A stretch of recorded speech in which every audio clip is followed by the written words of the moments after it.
Bienvenue sur Africa 24 pour cette nouvelle édition du QG Weekend. Voici les titres de l'actualité. En République démocratique du Congo, la loi de finances 2018 a été votée à l'Assemblée nationale. Le budget est estimé à environ 5 milliards de dollars, dont seront prélevés 500 millions pour la tenue des élections générales en décembre 2018. Clôture ce samedi de la deuxième édition en Égypte du forum Business for Africa and the World, une rencontre qui a permis entre autres des accords financiers. Et puis au Bénin, le journaliste tranquillin Arcade Benontin évoque la question de l'immigration dans un nouveau roman. Il s'agit d'un récit autobiographique sur ses rêves d'immigrer en Europe. Mais tout d'abord, dans l'actualité, en Tanzanie, ce samedi 9 décembre, date anniversaire des 59 ans de l'indépendance du pays, a été consacré à l'hommage aux victimes militaires.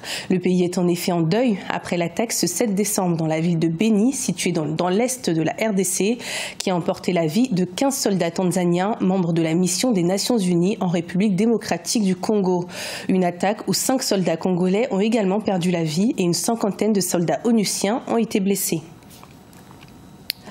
En République démocratique du Congo, la loi de finances pour l'exercice 2018 a été votée par les députés. Le budget 2018 est estimé à environ 5 milliards de dollars, dont 500 millions serviront à l'organisation des élections générales prévues pour le 23 décembre 2018. Les détails avec notre correspondant Jacques Amboka. Milliards de dollars américains, c'est le budget national en République démocratique du Congo pour l'année 2018. La loi des finances pour l'exercice 2018 a été votée par les députés nationaux. Ces budgets reposent sur une prévision de croissance évaluée à 4,4% en 2018 contre 3,2% en 2017. Quant au taux déflateur, il est maintenu à 6,7% alors que le taux d'inflation est estimé à 30,4% contre 31,1% en 2017. Le budget tel qu'il est là, il est minable, mais il y a moyen de l'améliorer et le plus rapidement possible. Dans la mesure où il faut d'abord que l'on maîtrise tous les rouages qui nous permettent justement d'accéder à des recettes substantielles. Et ces recettes pourront justement nous permettre d'investir surtout dans les secteurs clés, notamment l'énergie, les routes, les chemins de fer. Pour un pays de plus de 80 millions d'habitants avec des richesses immenses, un budget de cette taille étale au grand jour les difficultés qu'éprouve le gouvernement congolais quant à la mobilisation des recettes selon des analystes. Voté à la Chambre basse, le texte est en examen depuis ce vendredi 8 décembre à la Chambre haute pour une seconde lecture. Les sénateurs aujourd'hui ont décrié, et j'ai salué ça, le fait que le gouvernement congolais a renoncé carrément à toutes les possibilités financières que pouvait lui offrir le plateau continental. Alors que l'Angola voisin tire des bénéfices sérieux par rapport au plateau continental, par rapport justement au pétrole, alors que nous n'avons rien. À propos, c'est comme si le gouvernement a renoncé. Du côté de l'Est, nos voisins commencent à se développer par les coltans qui n'ont pas dans leur sous-sol, alors que nous-mêmes, on ne parle pas, ou presque. L'organisation des scrutins, à savoir la présidentielle et les deux législatives, s'étaille la grande part de ces budgets. Sur un total de 10 313,3 milliards de francs congolais, le budget alloué à l'organisation des élections est de 912,2 milliards de francs congolais, environ 500 millions de dollars, soit environ 9% du budget total. La loi des finances 2018 est en retard par rapport à la constitution du pays. Vu les retards enregistrés, elle doit être promulguée au plus tard le 15 décembre 2017. Clôture ce samedi en Égypte de la deuxième édition du forum Business for Africa and the World. Cet événement qui s'est déroulé depuis le 7 décembre a servi de cadre pour décrocher des partenariats. Plusieurs accords financiers ont notamment été signés avec l'Égypte, le pays hôte. Reportage à Sharm el-Sheikh de notre envoyé spécial Olive Adjakotan. La Banque africaine d'import-export octroie 500 millions de dollars à la Banque égyptienne de développement des exportations. L'annonce a été faite le 8 décembre 2017 à Sharm el-Sheikh en Égypte lors de l'édition 2017 de la Conférence des affaires pour l'Afrique et le monde. Un appui financier qui permettra de minimiser le risque de non-paiement des prêts accordés aux exportateurs pour mieux faire face à court et à moyen terme aux contrats d'exportation. The very takes our relationship Ce genre de prêt permet à nos différentes institutions de mieux renforcer leur collaboration.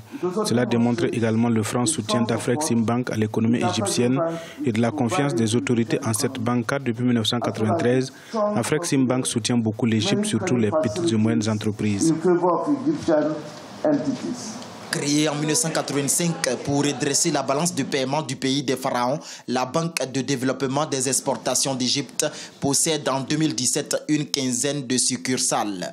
Elle soutient surtout les petites et moyennes entreprises pour gagner le combat de l'industrialisation. Et elle veut désormais miser davantage sur le commerce intra-africain pour des partenariats gagnants. Pour les perspectives de notre banque, nous croyons aux potentialités du commerce intra-africain et cela cadre avec la vision du président Al-Sisi. Nous croyons donc que l'industrialisation va booster davantage les échanges sud-sud. Nous comptons sur les différents partenaires d'Afreximbank pour qu'ensemble, nous relevons ce défi.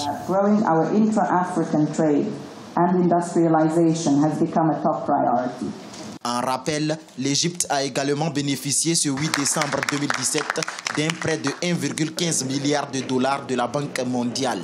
Une somme qui servira à dynamiser l'économie, mais surtout à créer des emplois.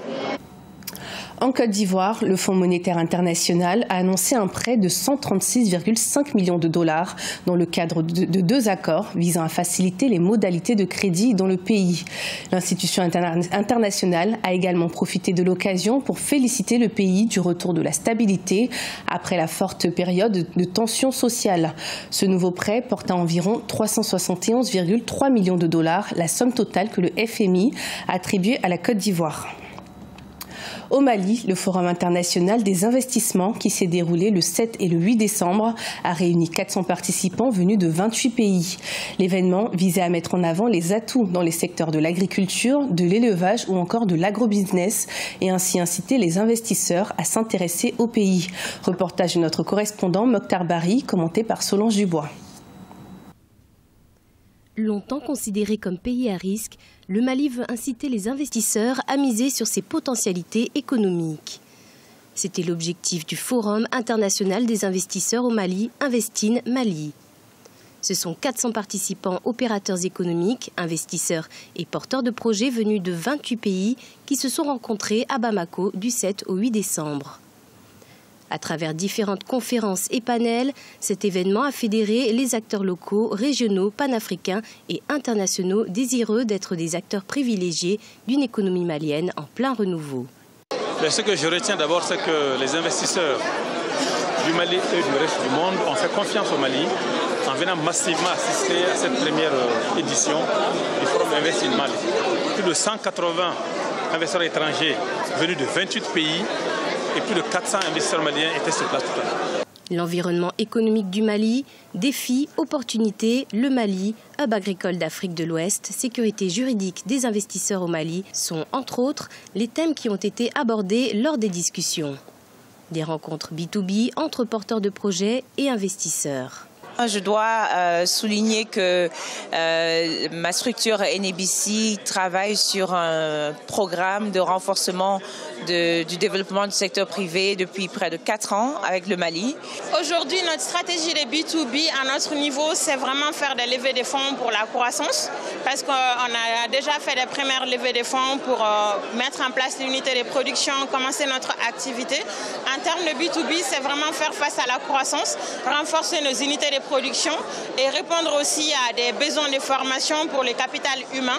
La crise qu'a connue le Mali en 2012 a terni l'image du pays.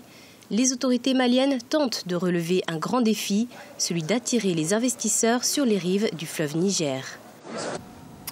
Au Bénin, le journaliste béninois Tranquillin Arcade Benotin a publié un livre sur l'immigration clandestine en Europe. Il s'agit d'un récit autobiographique sur les rêves de l'auteur de se rendre en Europe et les efforts conséquents effectués pour atteindre cet objectif. Reportage de Lefti Ounou, commenté par Marcel Farba-Maroun. Au Bénin, le répertoire littéraire s'est enrichi d'un nouveau roman. Intitulé Ma résilience, ce livre est l'œuvre du journaliste béninois Tranquillin Arcade Benotin.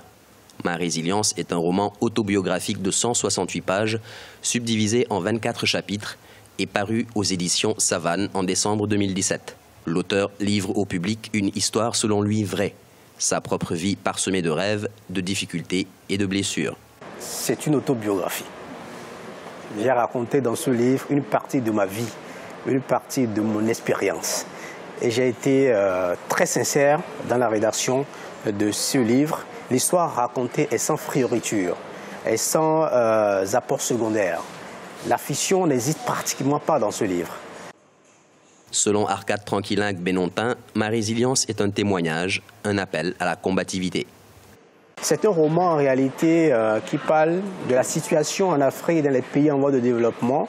Vous le savez, l'environnement n'est pas toujours aisé. Les jeunes, lorsqu'ils finissent à l'université, n'ont pas d'emploi, ils voient leurs frères de l'Occident qui rentrent au pays, qui vivent très bien, ont envie d'essayer cette aventure. Mais dans cette ambition, généralement, ils se retrouvent confinés dans une situation inexplicable, comme ce qui se passe actuellement en Libye. Ceux-là, en partant de leur pays, ils étaient loin d'imaginer qu'ils allaient se retrouver confinés dans cette situation. Ils sont partis avec 2 000 euros, 3 000 euros, 4 000 euros, 5 000 euros, des montants vraiment qui devraient leur permettre de s'affranchir dans leur pays d'origine. L'aventure de la réalisation de son roman a commencé en juin 2010. Ma résilience raconte l'histoire d'un jeune Béninois qui, épris de compassion pour sa mère et au regard de ses propres difficultés, a décidé de suivre les conseils d'un ami pour trouver l'Eldorado aux États-Unis. La publication de ce roman intervient dans un contexte où le monde est secoué par les crises migratoires, dont les naufrages des migrants africains en mer et l'esclavage en Libye. Ce journal a été préparé par l'ensemble de la rédaction. Merci de nous avoir suivis. Retrouvez dans un instant une nouvelle édition de l'information sur Africa 24.